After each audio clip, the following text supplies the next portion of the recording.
What's up, YouTube? This is Too Raw for TV.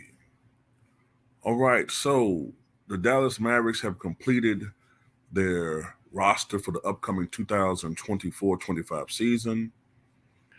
And the last player that they have signed in their final open roster spot is none other than Spencer Dinwiddie. Now, Spencer Dinwiddie, of course, played for the Dallas Mavericks some years ago, and he's returning to the franchise after a season and a half away, with Dinwiddie choosing to sign with the Mavs instead of signing or re-signing, I should say, with his now former team, the Los Angeles Lakers. According to Shams Charania, he says, quote, "This is a big pickup, especially late in the summer for the Mavericks to pick up Spencer Dinwiddie. He's already shown he can be ideal next to Luka Doncic. The Lakers have had an interest in all these players, and they had an interest in bringing Spencer Dinwiddie back.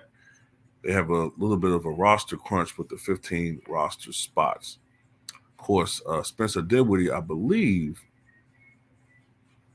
prior to signing with the Lakers mid-season, was it? Or was he traded there? I can't remember whether he was traded or whether he signed. I think he signed mid-season. Someone can correct me if I'm wrong. But prior to going to the Lakers, I think he was playing with the Nets, I believe it was. And he was averaging like 12 points per game. I mean, solid role player numbers. Very productive. Then he comes to LA and plays with the guy everybody says makes better, but the evidence seems to be the contrary. And he struggles. And he's the latest in a long line of players who have chosen not to play with LeBron in LA. Gary Trent Jr. just did it about a week or so ago. DeMar DeRozan turned him down. Of course, Klay Thompson turned him down.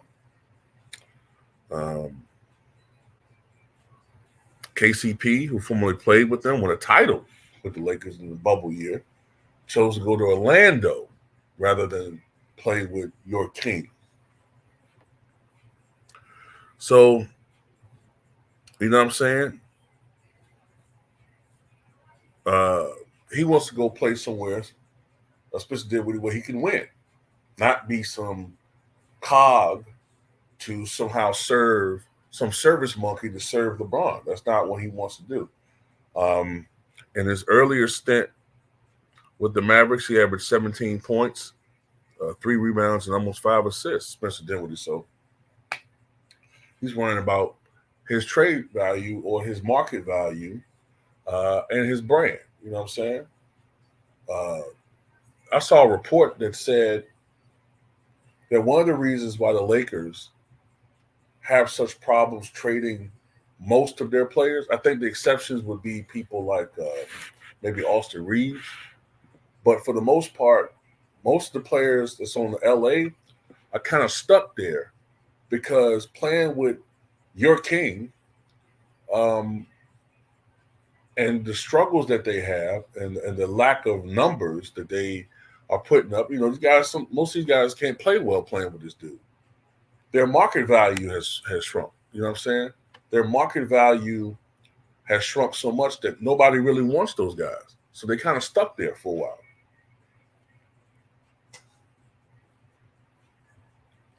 So a lot of these players, they realize that. Russell Westbrook, and don't get me wrong, he didn't play as well as he should have, especially that first season in LA, and especially the first half of that season. I make no excuses for Russ. He was playing like absolute doo-doo the first 40 or 50 games of the 2020, 2023 season. He was playing like doo-doo. But they went overkill with the criticisms. And the constant beration of his game led to Russell Westbrook becoming a dude who went from averaging a damn near a triple-double, to being a guy coming off the bench, from being a guy that was making $40-something million a year to a guy making veteran minimum role player money. That's what happens playing with this dude. A lot of these players realize, especially the guys that aren't superstars. You know what I'm saying? Playing with your king, your so-called king, can lead to the end of your career. Playing with, you know what I'm saying, your so-called king can lead to you being always blamed for when the team loses. And trust me, for the most part, the next season, Lakers are going to do a lot of losing. This guy's supposedly came here to turn this franchise around. Yeah, he won that one meaningless title. That was mostly spearheaded by a motivated and greatly in shape Anthony Davis. But notice how Anthony Davis is completely almost removed from the equation now. LeBron led him to a title. People forget Anthony Davis is a great player. But that's just happens when you play with this dude.